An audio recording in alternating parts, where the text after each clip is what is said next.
Australian crocodile hunter Steve Irwin has died during a diving expedition near Port Douglas in Australia. El 4 de septiembre de 2006, la noticia de la muerte de Steve Irwin conmocionó al mundo.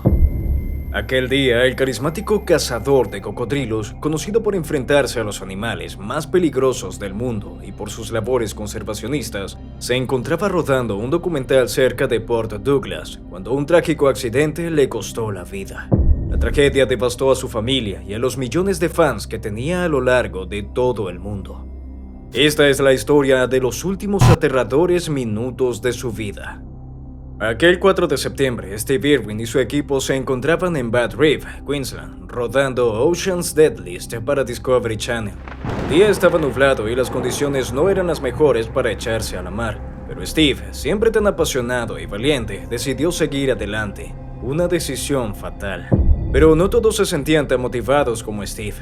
El director del programa, John Stanton, llevaba varios días con la sensación de que algo malo iba a ocurrir. De hecho, unas semanas antes de empezar a rodar el documental, se reunió con los ejecutivos de la cadena para intentar cancelar el programa. Pero Discovery ya había pagado mucho para producirlo, era demasiado tarde.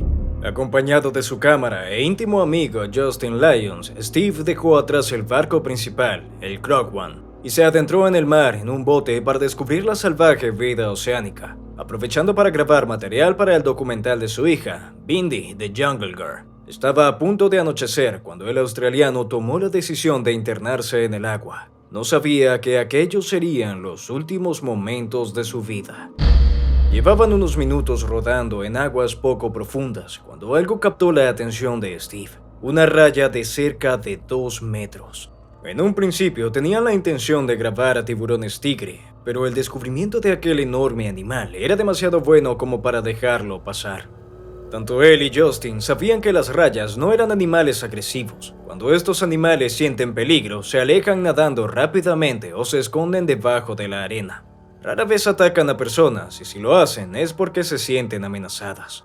Además, no era la primera vez que Steve nadaba con rayas. En el pasado, había buceado junto a ellas sin tener problemas. El australiano no tuvo dudas. Su instinto le decía que sería un increíble momento televisivo. Al fin y al cabo, Steve se había enfrentado a animales mucho más peligrosos. De forma diaria trataba con cocodrilos, había buceado junto a tiburones y había desafiado a una de las serpientes más venenosas del mundo, la mamba negra. Steve no tenía nada que temer de una raya, pero algo inesperado estaba a punto de suceder. Algo que nadie podía haber previsto. Muy pronto, Steve y Justin terminaron de grabar y decidieron acabar con un plano de la raya alejándose. Y de pronto ocurrió. And started stabbing wildly with its tail. Hundreds of strikes in a few seconds. La raya, antes tranquila y que había estado nadando alrededor de Steve y Justin durante varios minutos, se volvió agresiva de repente. Lo más probable fue que confundiera la sombra de Steve con la de un tiburón tigre, creyendo que le estaba atacando. En un instante, el animal se lanzó contra Steve, apuñalándole cientos de veces con su afilado aguijón venenoso. Una herida mortal. A pesar del violento ataque a Steve, Justin siguió grabando. Era una de las reglas. Pasase lo que pasase, aunque fuera un accidente muy grave, la cámara no podía dejar de grabar en ningún momento. El presentador australiano solía decir que se sentiría decepcionado si nadie grabara su muerte. Y eso era justo lo que estaba sucediendo. En el pasado, Steve había estado muy cerca de la muerte en varias ocasiones. Le habían robado a punta de navaja y había estado a punto de fallecer por la picadura de una mamba negra. Suceso que se mantuvo en secreto durante más de 20 años para mantener su reputación intacta. Pero Justin pronto se dio cuenta de que aquella vez sería distinto. Steve estaba envuelto en una nube de sangre que se estaba esparciendo a su alrededor. El tiempo se detuvo durante unos instantes mientras el cámara trataba de pensar qué hacer a continuación. Decidió que lo primero sería salir del agua. Toda aquella sangre atraería a los tiburones. Tenían que subir al bote cuanto antes, entonces no se hacía a la idea de que su amigo estaba muriendo. Cuando lo subieron al bote, Justin se dio cuenta de que el accidente era más grave de lo que había creído en un primer momento. En el pecho de Steve, por encima de su corazón, había una herida profunda que no paraba de manar sangre. Tenían que llevarlo al barco principal, donde se reunía el equipo al completo. No había tiempo, su vida estaba en peligro. Mientras se dirigían rápidamente de vuelta al Krog One, Justin gritó a uno de sus compañeros que presionara la herida de Steve para detener la hemorragia. Pero aquello no haría nada por el australiano, que se retorcía de dolor en la cubierta del bote. Sabía que el aguijón de la raya le había agujereado el pulmón, ya que estaba teniendo problemas para respirar. Sin embargo, ninguno llegaba a imaginar que su corazón había sufrido la mayor parte del violento ataque. We're saying to him things like, think of your kid, Steve, hang on, hang on, hang on.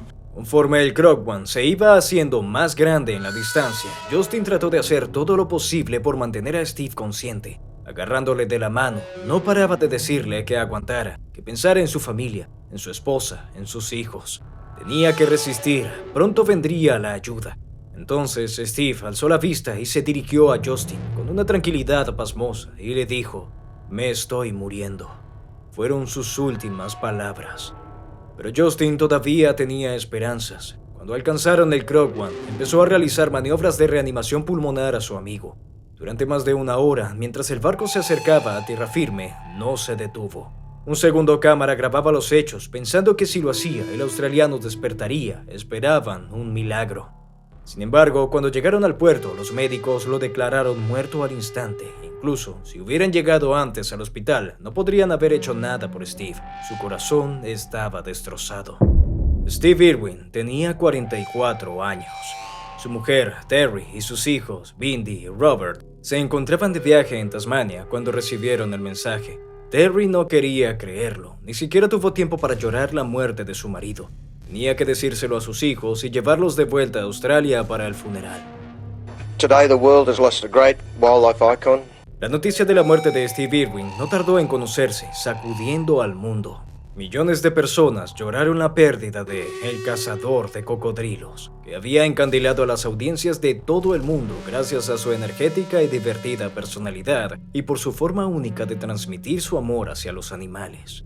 Miles de australianos le dieron el último adiós a su zoo familiar, donde su hija Bindi dio un emotivo discurso en el que subrayó que le gustaría seguir con el legado de su padre, y así fue. En la actualidad, tanto Bindi como Robert son reconocidos conservacionistas y presentan varios programas. Su padre estaría orgulloso de ellos.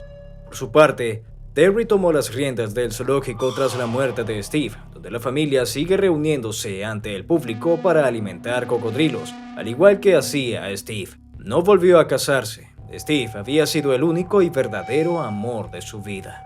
La localización de la cinta de su muerte sigue siendo un misterio a día de hoy. Tras los hechos, fue entregada a las autoridades para su examen. John Stanton fue uno de los pocos que la vio. Nunca la olvidaría durante el resto de sus días. Tanto él como Justin afirmaban que lo mejor sería que nunca viera la luz del día. Era demasiado horrible. Durante los siguientes años, Justin Lyons, el único testigo del ataque, volvería una y otra vez sobre los hechos, como si aquello pudiera cambiarlos de alguna forma. Afirmaba que Steve tenía un mal presagio sobre su futuro.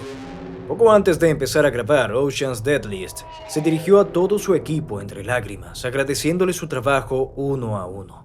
Además, unos días antes del accidente, acompañó a su familia al aeropuerto y cuando el avión despegó, se subió a lo alto de su coche y no paró de agitar la mano despidiéndose, hasta que el avión desapareció a lo lejos. Lyons nunca le había visto hacer algo así. Lyons siempre tuvo la sensación de que Steve encontraría la muerte de una forma extraña.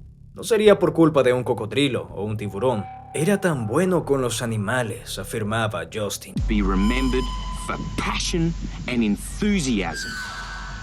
Conservation is my job, my life, my whole persona. Steve Irwin dedicó su vida a la protección del medio ambiente y falleció haciendo lo que más le gustaba, interactuar con animales. Si te ha gustado este video, haz clic en uno de los otros videos que aparecen en la pantalla. Nos vemos en el siguiente.